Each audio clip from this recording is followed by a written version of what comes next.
Sinepju graudiņš, vārds katrai dienai. Ceļā uz sapņa piepildījumu. Šodienas rakstu vieta. Kad tu iesi caur ūdeņiem, tad es būšu pie tevis, un caur upēm, tad tās tevi nepārpludinās.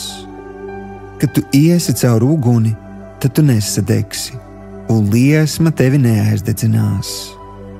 Jesajas 43. nodaļa, 2. pants. Šodienas pārdomas. Dievs deva Jāzepam sapni, ka kādu dienu viņa ģimene klanīsies viņa priekšā. Dievs sākumā parādīja gala mērķi. Ar to pietika, lai apsolījums nostiprinātos Jāzepa sirdī. Taču Dievs neatklāja to, kas notiks ceļā uz apsolījumu. Es domāju, ka pēc daudziem gadiem, kad Jāzeps jau valdīja par Ēģipti, viņš teica: Dievs, paldies, ka neskatoties uz brāļa nodevību, kas noveda mani verdzībā, neskatoties uz netaisno tiesu, kas ieslodzīja mani uz gadiem cietumā, tu devi man žēlastību saglabāt ticību. Patiesi, bez tavas palīdzības es nebūtu sasniedzis šī varenā sapņa piepildījumu.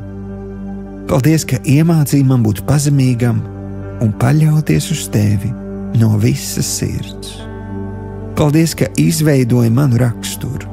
Paldies, ka iemācīji man piedot un patiesi mīlēt. Šodienas lūgšana. Tēvs, paldies, ka esi kopā ar mani vienmēr. Es izvēlos uzticēties tev, īpaši tad, kad ar mani notiek nesaprotamas lietas. Palīdz man saglabāt pareizu sirds attieksmi visās situācijās. Paldies par apsardzību, nodrošinājumu un labvēlību katrā solī uz tevis dotā sapņa piepildījumu. Jēzus vārdā. Āmen.